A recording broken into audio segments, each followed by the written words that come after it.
मुद्दा छाया हुआ था, अब आपको के पास भी अपडेट पहुंच गई, वो कैसा है रतिया में? नहीं, मतलब मैं आपको बताना चाहूंगा कि पहले भी अपना पुरजोर प्रयास था और आगे भी प्रयास जारी रहेगा। और आपने देखा होगा कि हमने जहां पर भी समस्या है वहां पर पुलिस डिप्लॉयमेंट पहले से काफी ज्यादा बढ़ाया हुआ है, चाहे वो परमानेंट नाके हो गए, चाहे कोई सुनसान पार्क में ड्यूटी वगैरह लगाना हो गया। और जहां तक आपको मैं डेटा बताऊं कि 1 जनवरी से 28 जनवरी तक लगभग लगभग 32 जो नशा तस्कर है उनको रतिया के इलाके में हमने पकड़ा है। सिर्फ रतिया रतिया की बता रहा हूँ, 1 जनवरी से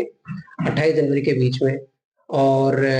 कमर्शियल क्वांटिटी के इसमें काफी एफआईआर है। तो पूरा प्रयास जारी है नशा तस्करों को पकड़ने के संदर्भ में। और ऐसे कोई व्यक्ति हैं जो बहुत साधन संपन्न नहीं है, उनको दवाई दिलवाने की आवश्यकता है या उनको नशा मुक्ति केंद्र में एडमिट कराने की आवश्यकता है, तो अभी बाहर जो सरपंच साहब भी थे उनसे भी हम लगातार मतलब संपर्क करते रहते हैं कि भाई एक सरपंच साहब एक व्यक्ति या 2 व्यक्ति का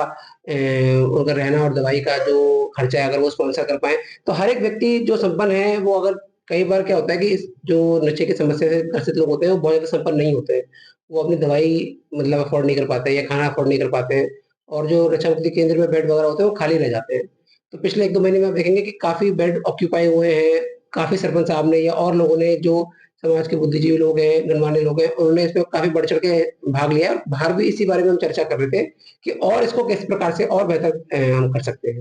सर देखा जाए कि निरंतर पंजाब देखिए, मैंने जैसे आपको बताया कि हम मतलब इतने कम समय में हम ये कहते हैं कि जी 100% समस्या सबका समाधान हो गया है। सबसे पहले तो हमको समझना चाहिए कि जी कोई भी समस्या और पर्टिकुलरली इस प्रकार की जो समस्या है वो एक दिन में नहीं बनती है। मतलब कोई भी आप किसी भी चीज का एक सीरियस एनालिसिस करेंगे तो आपको पता चलेगा कि भाई ये जो समस्या है ये कितने सालों में या दशक भी अगर मैं कहूँ दशकों में बनी है, और हम कह दें कि जी 6 महीने में जीरो जीरो पर आ जाएगी, ऐसा मतलब इतिहास में कहीं पर भी इस देश में नहीं, किसी भी देश में कभी भी नहीं हुआ। लेकिन मैं ये दावे के साथ कह सकता हूँ कि समस्या का समाधान करने के लिए मन से प्रयास किया गया है, या फील्ड में देख सकते हैं, और समस्या का समाधान बहुत हद तक हुआ भी है। मैं जैसे मैंने कहूंगा कि भाई 100% समाधान तो नहीं हुआ, लेकिन उस दिशा में हम पुरजोर मेहनत के साथ अग्रसर हैं,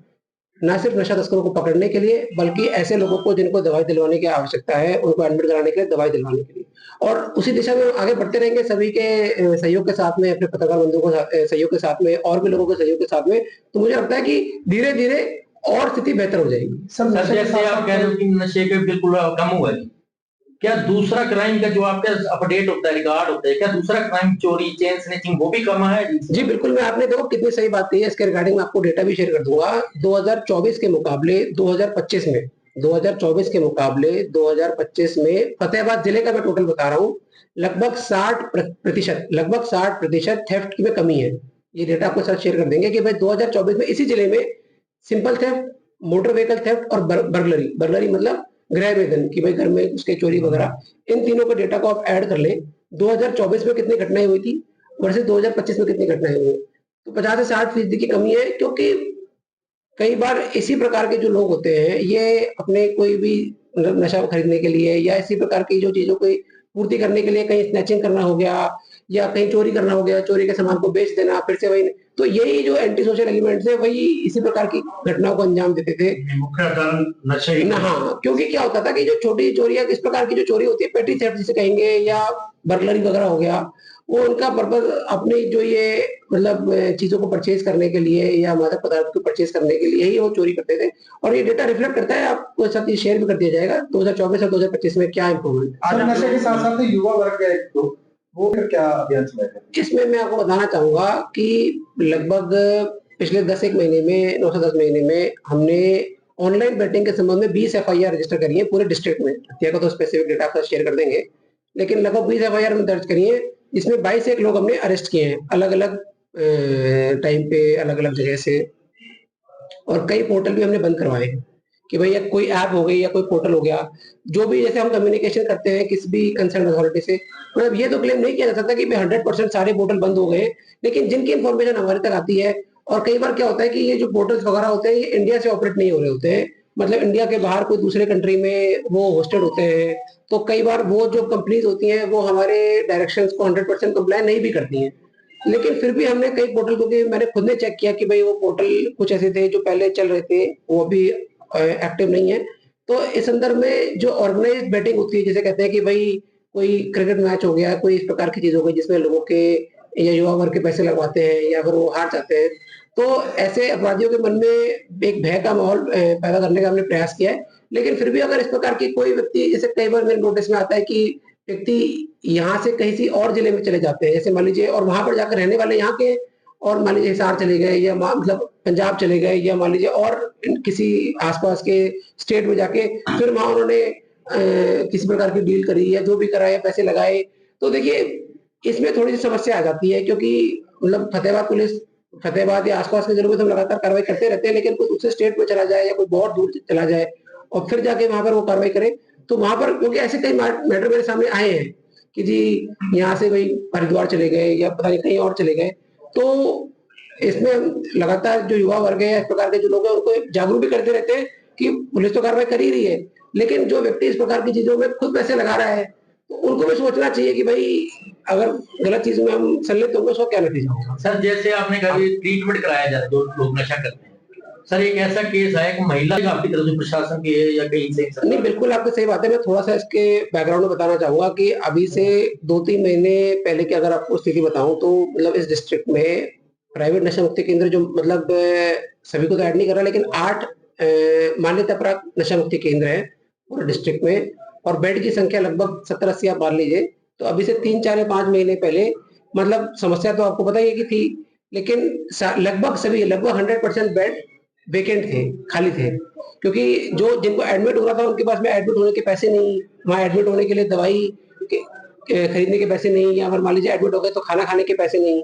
तो फिर हमने ये एक प्रयास चालू किया कि भाई एक एक व्यक्ति जो भी संपन्न है, जो भी उसमें पार्टिसिपेट करना चाहते हैं, एक व्यक्ति या 2 व्यक्तियों का इलाज स्पॉन्सर करे। तो आज स्थिति ये है कि भाई काफी सारे, मैं 100% तो नहीं कह सकता, लेकिन काफी सारे बेड ऑक्यूपाई हो गए, और ऑक्यूपाई होने भी चाहिए। अगर मतलब बाहर समस्या है और बेड खाली रह जाए तो एक बहुत बड़ा फेलियर है। तो जैसे आपने एक समस्या बताई कि भाई वहां पर एडमिट होने गए, तो मैं इसको एक केस को पर्टिकुलरली चेक कर लूंगा, लेकिन कुछ जगह संसाधनों का थोड़ा अभाव है। मतलब जैसे मान लीजिए डॉक्टर हो गए, या मान लीजिए कोई यहाँ पर साफ सफाई हो गई या वॉशरूम हो गया। तो अगर हमने लगातार इसके संदर्भ में जो हेल्थ डिपार्टमेंट है उनके साथ भी हम पत्राचार करते हैं, और एनकॉर्ड की मीटिंग में जो हमारे सीएमओ साहब है वो भी अटेंड करते हैं। तो अगर इस प्रकार की कोई समस्या है, तो न सिर्फ बेड की संख्या बढ़ाने के संदर्भ में, बल्कि जो एग्जिस्टिंग बेड्स है वहां पर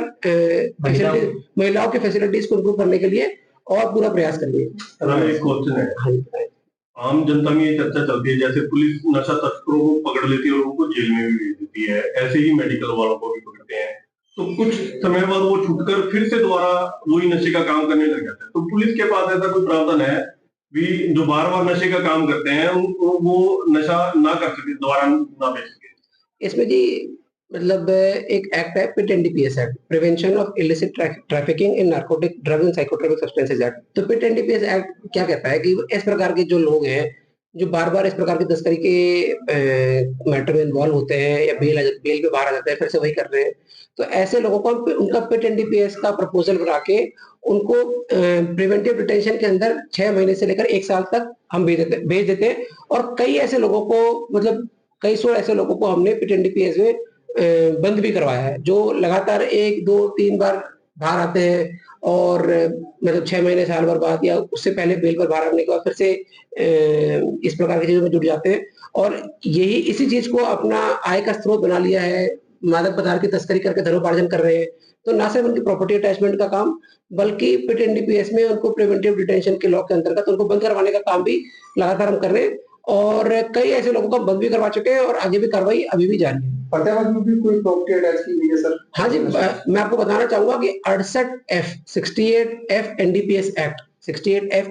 एक्ट जो प्रावधान है, उसके अंतर्गत अभी तक हमने 22 लोगों के आसपास की 5 करोड़ की संपत्ति हमने अटैच करवाई है, और भी हम ऐसे प्रपोजल बना रहे हैं कि भाई